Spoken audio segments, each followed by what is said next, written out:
13, 1 e 2. Vamos lá? E o Senhor disse a Moisés: envie alguns homens em missão de reconhecimento à terra de Canaã, terra que dou aos israelitas. Envie um líder de cada tribo dos seus antepassados. Assim Moisés os enviou do deserto de Parã, conforme a ordem do Senhor. Todos eles eram chefes dos israelitas. Aí vem a lista dos nomes de todos. O verso 17. Quando Moisés os enviou para observar em Canaã, disse: subam pelo Neguebe e prossigam até a região montanhosa. Vejam como é a terra, e se o povo que vive lá é forte ou fraco, se são muitos ou poucos, e se a terra em que habitam é boa ou ruim, se as cidades em que vivem são cidades sem muros ou fortificadas, se o solo é fértil ou pobre, se existe ali floresta ou não. Sejam corajosos, tragam alguns frutos da terra. Era a época do início da colheita das uvas. Eles subiram e observaram a terra desde o deserto de Zim até Reob, na direção de Lebo-Amate. Subiram do Neguebe e chegaram a Hebron, onde viviam Aimã, Sesai e Talmai, descendentes de Enaque. Hebron havia sido construída 7 anos antes de Zoan, no Egito. Quando chegaram ao vale de Escol, cortaram um ramo do qual pendia um cacho de uvas. 2 deles carregaram o cacho pendurado numa vara. Colheram também romãs e figos. Aquele lugar foi chamado Vale de Escol, por causa do cacho de uvas que os israelitas cortaram ali. Ao fim de 40 dias, eles voltaram da missão de reconhecimento daquela terra. Eles então retornaram a Moisés e Arão e a toda a comunidade de Israel em Cádiz, no deserto de Parã, onde prestaram relatório a eles e a toda a comunidade de Israel. E lhes mostraram os frutos da terra e deram o seguinte relatório a Moisés: entramos na terra a qual você nos enviou, onde manam leite e mel. Aqui estão alguns frutos dela, mas o povo que lá vive é poderoso e as cidades são fortificadas e muito grandes. Também vimos descendentes de Enaque. Os amalequitas vivem no Neguebe, os hititas, os jebuseus e os amorreus vivem na região montanhosa, os cananeus vivem perto do mar e junto ao Jordão.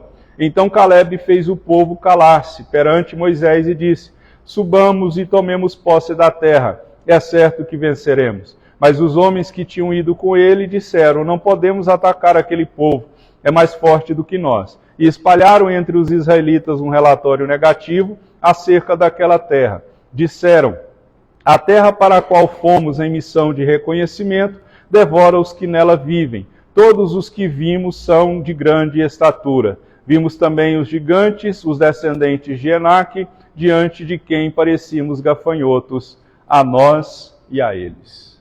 Se assente. O tema da mensagem que nós iremos falar hoje é: o que você vê determina como você vive.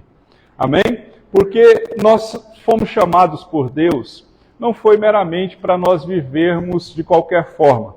Nós fomos chamados para sermos conquistadores. Nós precisamos conquistar terrenos espirituais, coisas profissionais, familiares, ministeriais. Nós precisamos conquistar. Eu tenho certeza que você tem uma meta, um sonho, um desejo, uma aspiração no seu coração que você quer conquistar. Mas como aqui diz o texto, o que você vê determina como você vai viver. Porque aqui o texto conta a história, uma história bastante conhecida. A história de Josué e Calebe, dos 12 espias. A gente percebe aqui que antes de Deus nos fazer conquistar alguma coisa, Ele nos envia para ver.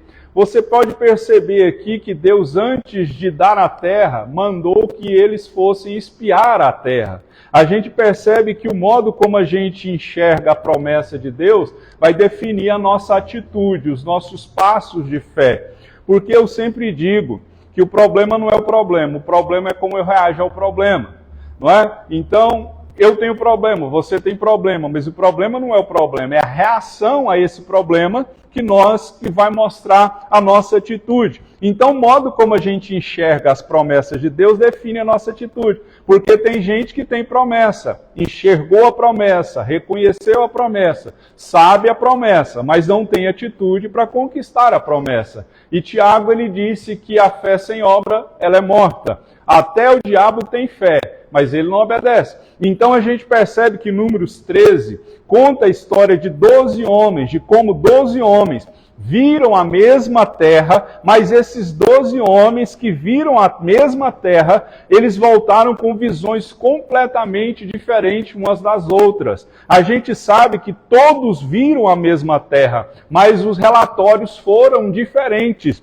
10 voltaram com relatório de medo, de incredulidade, de dúvida, e somente 2 voltam com relatório de fé. Então essa passagem, ela mostra que a forma como nós enxergamos as situações pode nos aproximar ou nos afastar da promessa de Deus.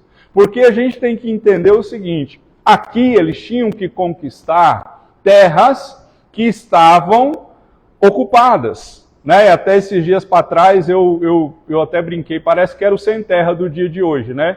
Eles foram lá para pegar o que era dos outros, mas não era dos outros, era de Deus, porque Deus deu para eles. Então não era deles, era vocês entenderam, né? Não era dos outros, era deles. Virou um pneu aqui na cabeça. Então não era deles, não estava roubando. Ele estava pegando aquilo que o Deus Todo-Poderoso havia dado para eles como herança. Era a terra prometida. Né? Então aqui a gente percebe que eles tinham que enfrentar problemas. Não é? Mas como eles enxergavam esses problemas, enxergariam esses problemas, afastaria ou não eles da promessa do Senhor. Então a gente vai aprender aqui que a nossa percepção das coisas vai moldar a nossa reação. Porque os espias se viram como gafanhotos. Eles se comparam como gafanhoto. Então a percepção que eles tiveram da situação foi uma totalmente diferente daquilo que Deus havia dito e falado para ele. Porque nós precisamos ter uma identidade firmada de acordo com a promessa.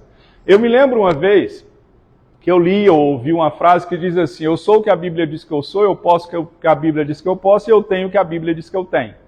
Isso é você ter uma identidade formada, firmada na palavra. Então eu tenho o que a Bíblia diz que eu tenho, eu posso o que a Bíblia diz que eu posso, e eu sou o que a Bíblia diz que eu sou. Isso é uma identidade formada. Então a nossa percepção das coisas, elas não podem ser carnais quando nós enfrentamos alguma coisa. Quarta-feira passada eu preguei sobre isso, sobre a mente. Que nós enfrentamos uma luta mental, uma guerra espiritual, que ela é travada na maioria das vezes na nossa mente. Então a gente vai perceber aqui que a forma como eles viram a terra prometida determinou como eles iriam viver. Eu poderia terminar aqui e dizer, eles viram de forma errada e terminaram de forma errada. Porque a gente sabe que essa geração não entra na terra prometida. Porque o que eles viram determinaram como eles viveram. Eles viveram debaixo de murmuração, desobediência e debaixo de rebeldia. E por isso não entraram na terra prometida. Está terminado em nome de Jesus, vamos ofertar e dizimar e vamos embora. Primeira coisa que a palavra de Deus diz. O verso 1, o verso 2. O meu amigo e irmão Tiago vai colocar aí. O que a gente entende com isso? Deus já havia dado a promessa. A promessa já era deles. Preste atenção no que Deus disse. E o Senhor disse a Moisés, envia alguns homens em missão de reconhecimento à terra de Canaã, terra que dou aos israelitas. Envia um líder de cada tribo dos seus antepassados. Então o que Deus falou aqui? Deus já tinha dado a promessa já era deles. Deus já falou no presente sobre uma promessa futura. A palavra de Deus está dizendo, terra que dou, ou seja, Deus já havia dado a terra era deles. Deus já havia dado a terra como promessa. Ele diz que eu dou, ou seja, no tempo presente. Não é? Só que eles não haviam conquistado ainda a promessa. Isso acontece conosco. Deus fala assim, vou te abençoar. Mas ele não diz como, quando e onde. Ele só diz que vai abençoar. Diz que vai abrir porta. Ele só não diz quando, como e onde. Ele só diz que vai abençoar. Vai ser necessário passar por um processo. Davi foi ungido rei, mas não tomou posse do seu reinado. Foram anos e anos de perseguição debaixo de Saul, do jugo de Saul. O que a gente percebe aqui? Que a promessa já era deles. Mas a missão dos espias, eu achei isso aqui interessante, não era avaliar se eles iriam conquistar a promessa, a terra. Eles estavam indo lá para ver como eles iriam conquistar a promessa.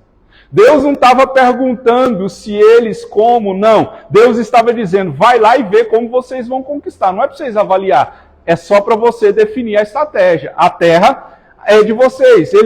Deus queria que eles vissem a terra, mas não disse para eles decidirem se iriam ou não conquistar a terra.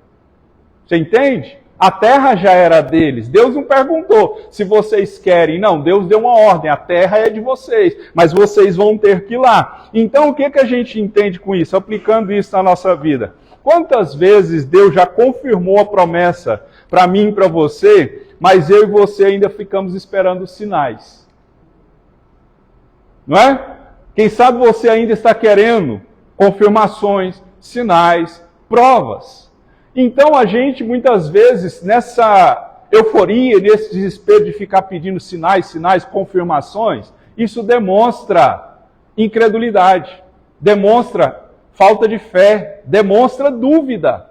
Porque se Deus falou uma vez, foi Deus que falou, ele tem que trazer, se foi Deus que falou, tem que ter certeza no coração. Então aqui, quantas vezes nós temos a promessa, já sabemos que é para nós, mas ainda ficamos perguntando para Deus se pode, se confirmando, esperando mais um sinal. Eu sofro muito com isso, não por causa de mim, mas é porque as pessoas, como eu sempre costumo dizer, e falo para todo mundo, já falei aqui, que as pessoas acham que lá em casa tem uma bola de cristal.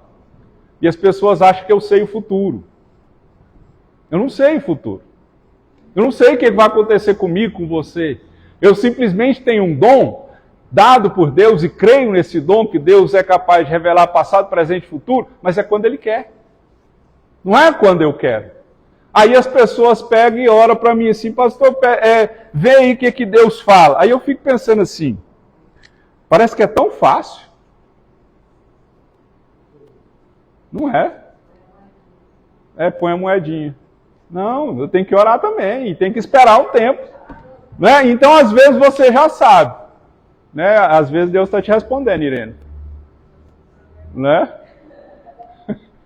A Irene está rindo ali porque ela mandou uma mensagem para mim. Às vezes, Deus está te respondendo aqui com isso. Então, quantas vezes Deus já confirmou a promessa para mim e para você, mas ainda a gente está esperando sinal. A promessa já é sua. O texto também diz, verso 21, Tiago, que a obediência, ela nos leva à promessa, mas é a visão da promessa que vai fazer a gente conquistar a promessa. O verso 21, diz assim, eles subiram e o quê?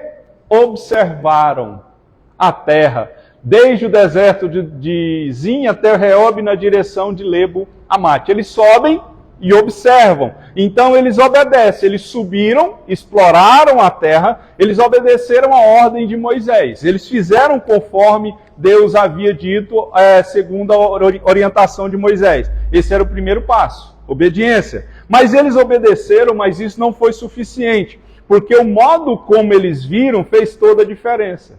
Porque eles interpretaram a realidade de uma forma diferente. E a interpretação da realidade é o que diferencia quem vai avançar e quem vai retroceder. Parece que eu estou ouvindo a Roseli conversando comigo. Aquela ali é a Roseli, minha psicóloga, que me ajuda. Eu tenho falado dela, ela que tem sido a enviada de Deus. Tenho citado muito seu nome aqui, Roseli. Não é? Ela que me tirou, Deus usou ela para me tirar do buraco. E graças a Deus eu estou de pé, de acordo com os ensinamentos que ela me passou. O medo do avião foi vencido. Eu disse aqui domingo passado, até Roseli, eu citei você e disse assim para os irmãos, eu já consigo andar de avião sem medo. Aí eu falo para eles assim, vocês querem que eu prove? Paga a passagem. Aí eu filmo subindo, filmo descendo e vou para a praia. Até agora ninguém se dispôs a pagar para ver a prova. Então, a interpretação da realidade é o que diferencia quem vai avançar ou quem vai retroceder, porque eles não tinham a mente renovada. Então, sem renovar a mente, você pode ver gigante onde Deus vê oportunidade. Sem renovação de mente, você vê problema, você não vê oportunidade. Você vê gigante, você não vê oportunidade. Então, obediência sem renovar a mente leva medo. Romanos 12 diz, não vos conformeis com este século, mas transformai-vos pela renovação do vosso entendimento. Renovou mente, o versículo continua, vai experimentar a boa, perfeita e agradável vontade do Senhor. Por que que aqui eles estavam com medo e interpretaram a realidade de forma diferente? Porque era um povo que vinha de um cativeiro. Um povo com a mente presa, um povo com a mente escrava, um povo com a mente subjugada por deuses e pela escravidão, pelo chicote. Então, tudo que aparecia na mente da vida deles, eles tinham medo. Eles interpretavam de forma diferente. Então, a forma como você enxerga o desafio vai determinar a sua reação. Medo ou fé? Vou te dar um exemplo. 2 vendedores vão à mesma cidade. Um vê pobreza e desiste. O outro vê oportunidade para vender sapato. Mesma realidade, visão diferente, resultado oposto. Então, é a interpretação da realidade. Já viu o ditado que diz, se a vida te der limão, faça limonada.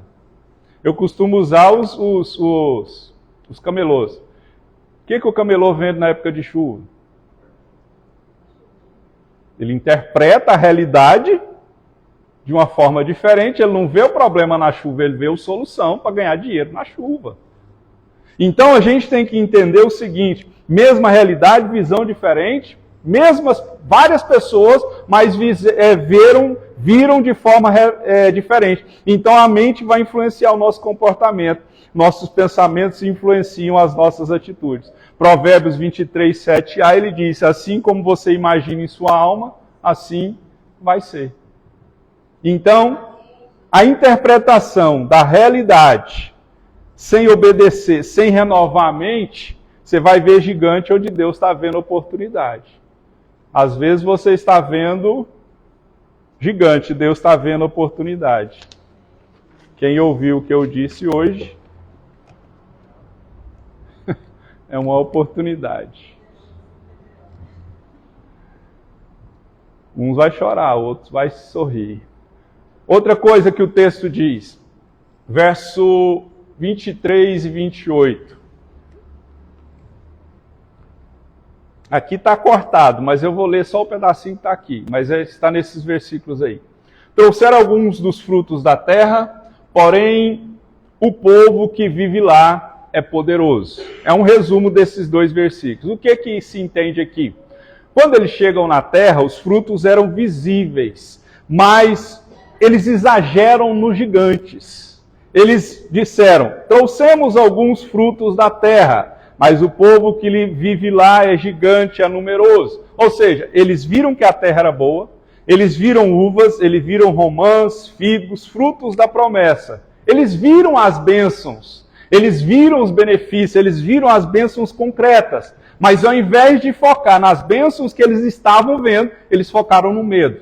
Eles se esquecem das uvas, se esquecem dos romãs, se esquecem dos figos, que eram os frutos da promessa, e eles olham para o povo numeroso, descendente de Enaque, povo gigantesco. O pastor Hernandes Dias Lopes, um homem que eu admiro muito, ele cita uma frase, ele diz assim sobre a ansiedade. A ansiedade faz o cupinzeiro se parecer com a montanha.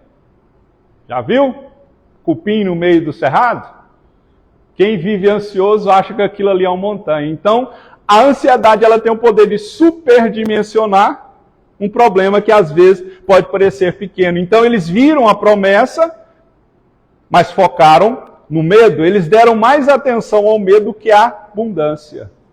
O problema não era os gigantes, mas a proporção que eles deram aos gigantes. O problema não era o tamanho do gigante, o problema era o tamanho da fé deles.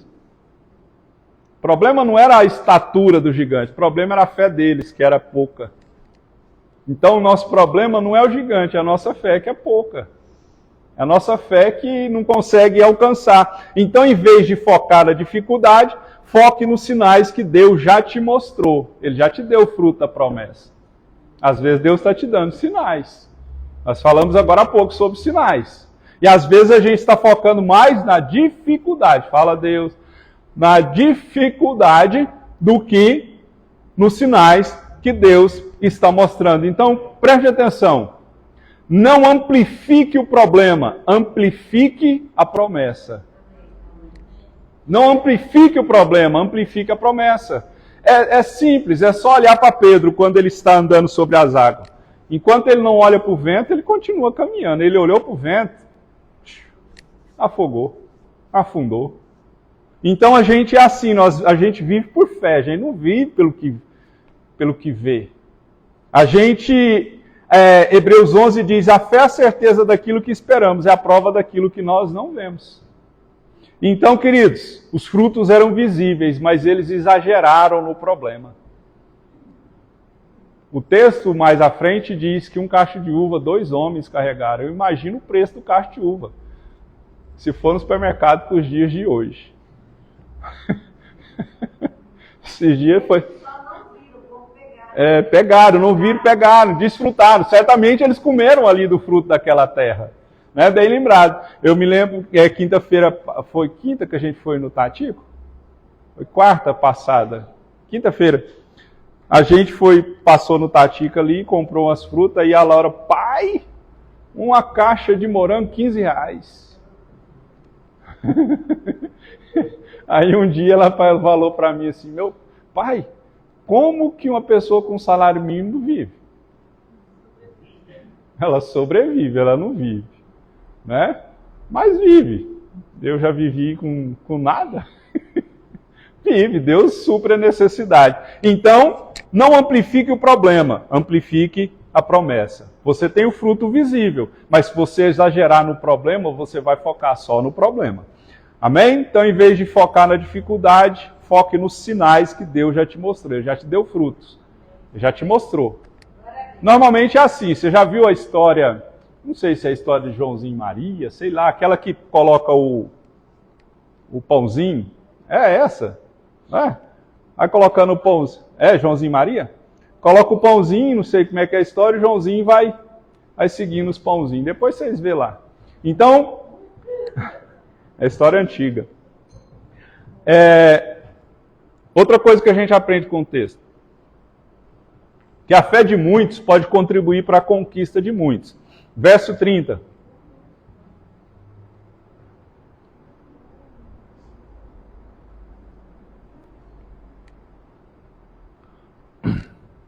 Verso 30.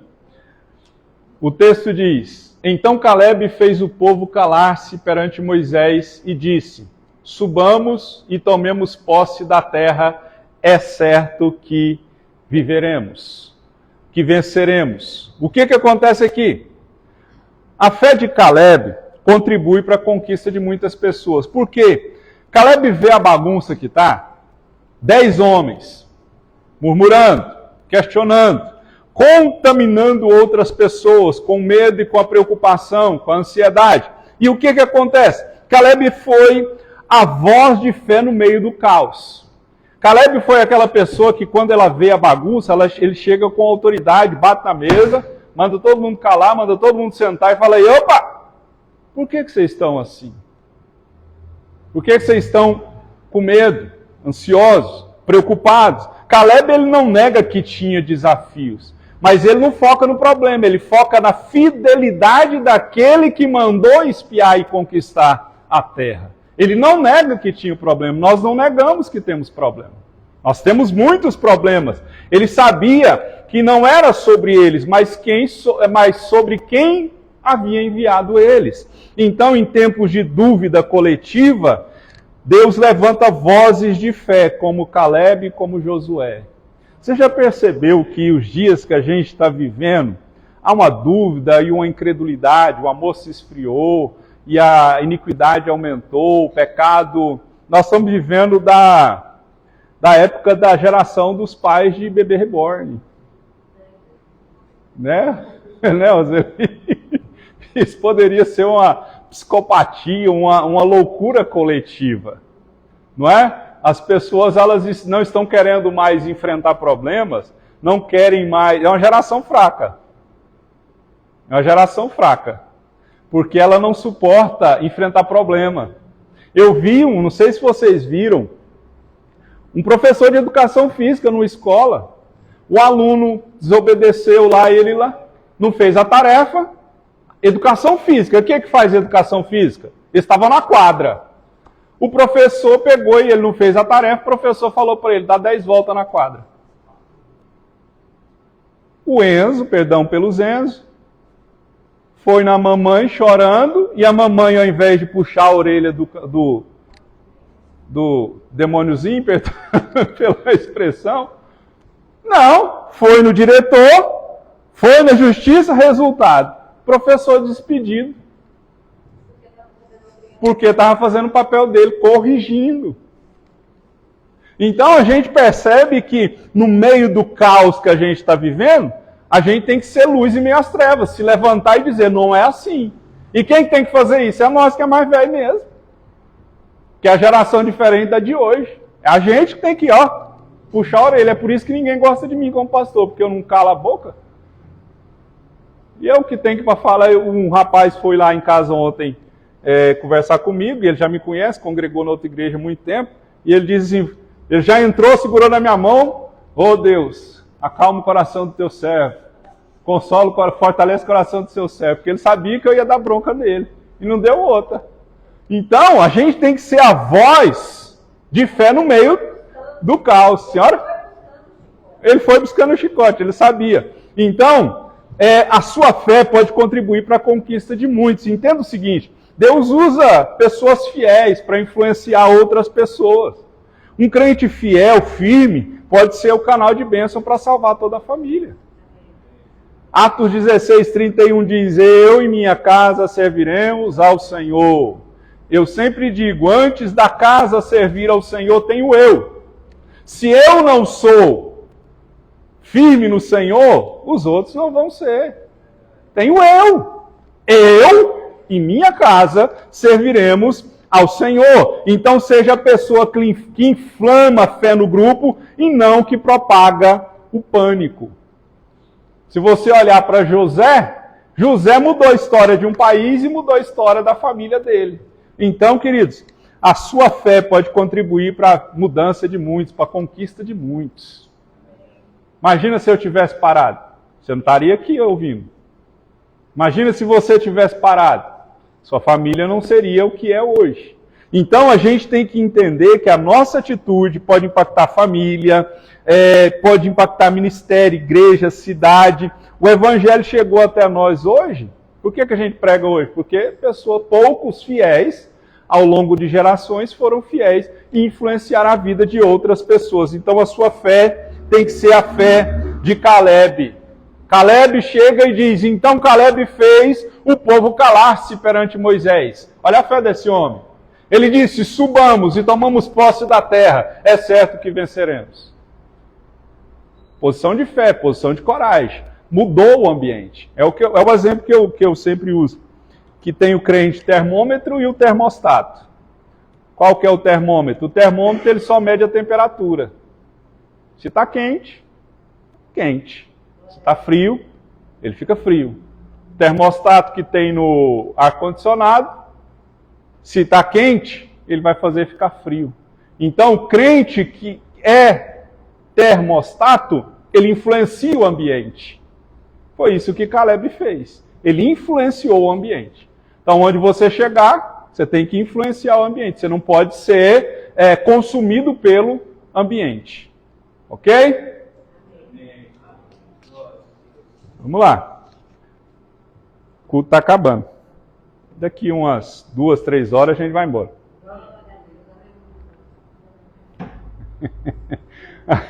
O que acontece? Eles ouviram Caleb? Não, verso 32. Olha o que diz o texto. Antes Caleb tinha dado uma bronca. Vamos subir, fiquem calados, nós vamos subir, nós vamos vencer. Espalharam entre os israelitas um relatório negativo acerca daquela terra. Disseram, a terra para a qual fomos em missão de reconhecimento, devora os que nela vivem. Todos os que vimos são de grande estatura. A incredulidade, ela é contagiosa. ela espalha medo e ela atrasa promessas. Porque 10 homens, olha o poder da comunicação negativa. Somente 10 homens. Tem um texto, não sei onde, não me lembro onde, mas diz que, se eu não me engano, o número de pessoas que estavam nessa peregrinação desde o Egito era de aproximadamente 2,5 milhões de pessoas, fora mulheres e crianças. Agora você imagina o poder da comunicação negativa. 10 contaminaram milhões. 10 disseram: a terra devora os que nela vivem. São pessoas grandes. Então, 10 homens desanimaram a nação inteira. Uma visão negativa afetou multidões. Eles não só duvidaram, mas eles espalharam a dúvida. Eles não só duvidaram. Então, perdão pelo que eu vou dizer, mas se você não crê, o problema é seu. Fica com a sua dúvida para lá. Não espalhe ela não. Não espalhe a sua dúvida não. Porque eu me lembro quando eu trabalhava no Bretas Supermercado, uma fruta que tem muita facilidade, das muitas que tem para perder, pêssego e morango. O pêssego, quando ele fica podre, ele cria tipo um bolor, uma umidade em volta dele. E uma caixa, um pêssego tem poder de estragar uma caixa. E N vezes, milhares de vezes, nós jogamos caixas e caixas fora, porque se pedia muito e não vendia quanto se esperava, e não dava tempo. Às vezes a caixa ficava embaixo, não tinha como. Quando a gente ia ver, ela já estava podre. Morango, então, a gente jogava assim, nem sem olhar. No começo você fica assustado. No começo você começa a pensar assim, por que não dá? Né? Por que não doa? Mas teve uma época lá que estava doando, as pessoas iam lá pegar, e sabe o que o tal do ser humano fazia? Limpava e vendia na feira. Aí, para evitar esse tipo de coisa, porque se uma pessoa fica contaminada lá na frente, vai dizer, onde foi o seu fornecedor? Ah, eu peguei lá no supermercado. Aí, jogava-se fora. Banana, se soltasse da penca, você compra a banana fora da penca? Joga fora. O desperdício é muito grande. Então, queridos, uma pessoa, um relatório negativo, uma pessoa com dúvida, uma pessoa com incredulidade, pode espalhar isso para muitas pessoas. E isso, o que aconteceu? Atrasa a promessa, porque o relatório dos 10 fez o povo desistir e chorar. E sabe qual foi o resultado? 40 anos no deserto. Aqui que começou a bagunça de Israel. Então, Hebreus 3,19 diz assim, vemos que não puderam entrar por causa da incredulidade. 10, fez toda uma nação não tomar posse da terra prometida e ficar vagueando. Se fosse eu nos dias de hoje, e eu descobrisse quem eram os 10, o espírito de Pedro ia agir. Naquela época era olho por olho, dente por dente. Eu ia pegar uma espada e não é? O espírito de Pedro, mas a gente sabe que não é assim que funciona. Então, a pergunta é, quem você está ouvindo? Vozes da fé ou vozes do medo? Cuidado para não ser canal de incredulidade, porque Deus leva isso muito a sério. Cuidado com o que você compartilha, porque a incredulidade ela pode afastar a promessa.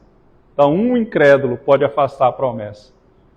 Eu fico imaginando, eu sempre brinco com isso, porque Deus mais à frente diz aqui que só a geração de Caleb ia entrar. Aí eu fico imaginando, pensando comigo aqui, quando Caleb e Josué ouviu isso, e quando ele ouvia no arraial, no acampamento, dizendo assim, morreu mais um. Morreu ali, fulano, filho de Ciclano, morreu. Eu acho que Josué e Caleb davam um suspiro assim, morre logo. Enquanto esse povo não morrer, nós não entramos na terra prometida. Não tem na Bíblia não, eu estou conjecturando. Eles não fizeram isso não. Não é? Então, a incredulidade espalha medo. Ela é contagiosa. Foi 10 pessoas, fez milhares não entrar na terra prometida. Amém? Então, para terminar, o que você vê hoje vai definir onde você vai amanhã. Verso 24, volta lá. Aquele lugar foi chamado Vale de Escol, não é aí não. Deixa eu achar aqui, onde fala que Caleb seguiu com... Acho que eu anotei a referência errada. Mas o texto diz assim: meu servo Caleb me seguiu com integridade, eu farei entrar na terra. Então, apenas 2 entraram na terra prometida, os que creram. Então a sua visão molda o seu destino amanhã. Você não pode controlar o que vê, mas pode decidir como interpretar. Veja com os olhos da fé. Tudo é pela fé. O justo viverá da fé. Os vendedores de sapato, um viu problema, o outro viu solução. Então, não sei o que se passa no seu coração, mas que você possa olhar que tem alguma coisa que você tem que conquistar. Não olhe segundo a ótica humana. Problemas vamos ter, mas nós temos que olhar e entender que a promessa já nos foi dada. E quem sabe nós já vimos os frutos dela. E Deus está dizendo, para de pedir sinal, anda pela fé, segue pela fé, porque a terra já é sua. Amém? Vamos ficar de pé.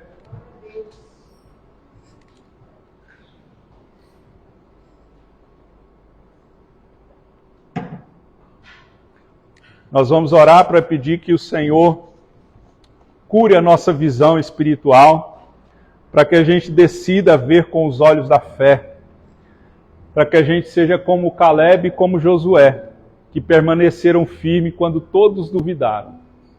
Fique firme. Às vezes tem alguém do seu lado, sabe qual é o nosso problema? É esperar alguém para nos ajudar.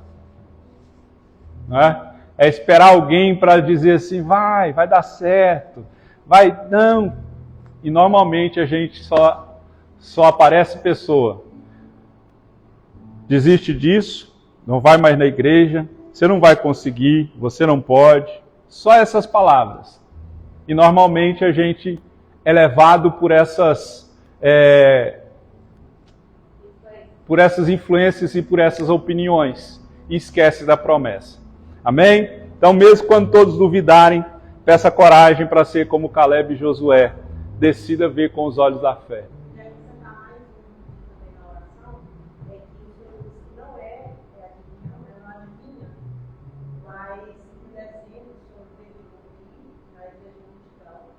Em 6 meses, Deus ia fazer uma obra. Se não me engano, eu estava olhando um vídeo aqui, foi 18 ou 19 de dezembro. Ontem foi 20 de maio. 19 de maio aconteceu uma coisa na vida nossa lá em casa, que eu conheço pouco, que é só um milagre mesmo. Ou seja, Amém. Amém. não adivinhou, não. O que eu quis dizer é que Deus usa, fala quando Ele fala, acontece. Amém. Sim, amém. Que o Senhor continue me usando e que a glória seja dada a Ele. Então vamos continuar orando para que o Senhor nos use e que a gente possa olhar para as coisas da vida, para as dificuldades da vida, não com os olhos naturais, mas com fé. Não olhando o tamanho do gigante ou do problema, mas olhando para a promessa. Amém? Que o Senhor abra os seus olhos, cure a sua visão, que você possa enxergar segundo a palavra. Vamos orar, apresente a Deus o seu problema, a sua terra prometida, o seu gigante, amém? O seu medo, a sua preocupação, e creia que o Senhor já te deu a promessa. Pare de pedir sinais, simplesmente ande pela fé. Pai, aqui estamos diante do Senhor, porque sabemos que o Senhor é um Deus que tem uma terra prometida, ó Deus, tanto nesta vida quanto na outra.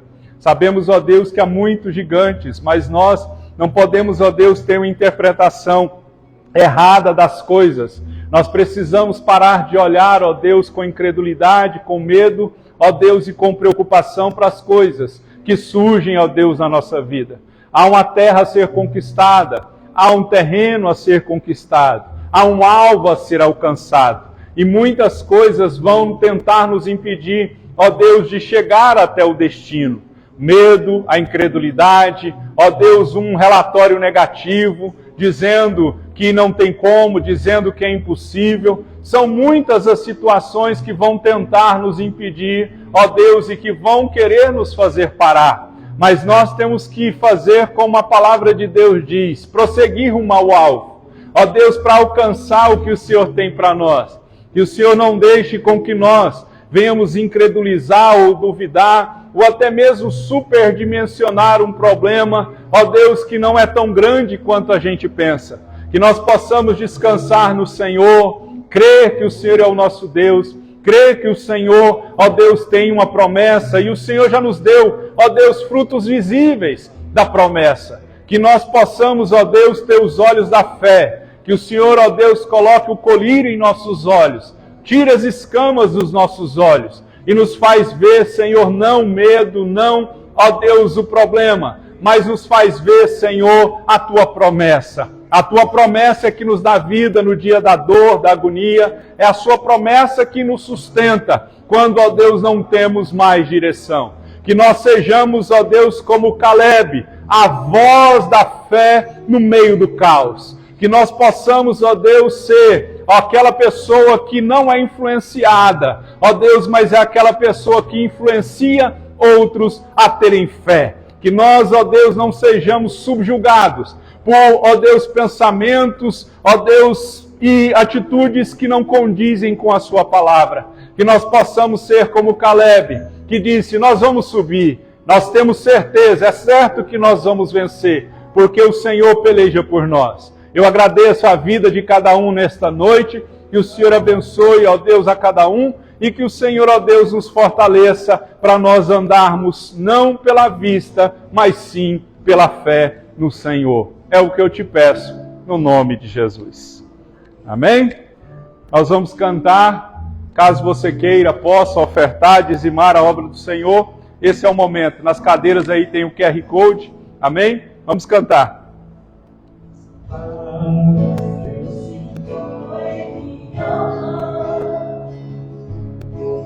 Não é porque tudo me vai bem, essa paz que eu sinto em minha alma, é porque eu sinto a não as circunstâncias, olha o seu amor, não me guio por vistas, alegre tu, não as circunstâncias, olha o seu amor, não me guio por vistas, alegre tu. Amém. Glória a Deus. Quero agradecer a presença da Roseli. Roseli, muito obrigado por tudo que você tem.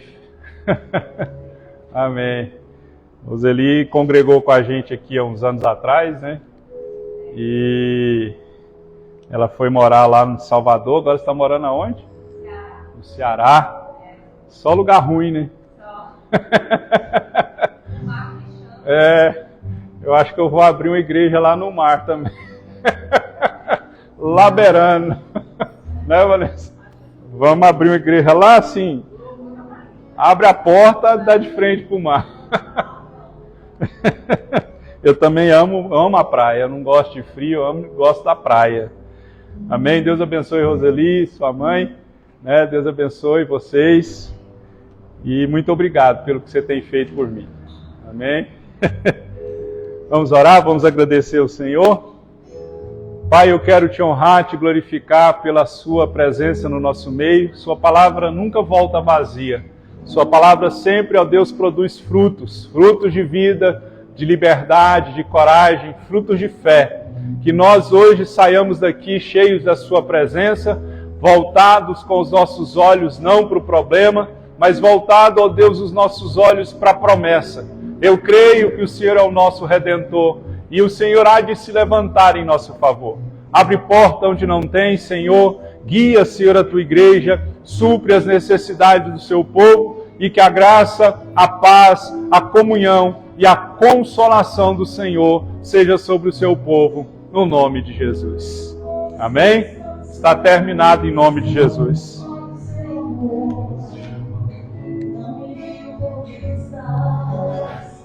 Amém.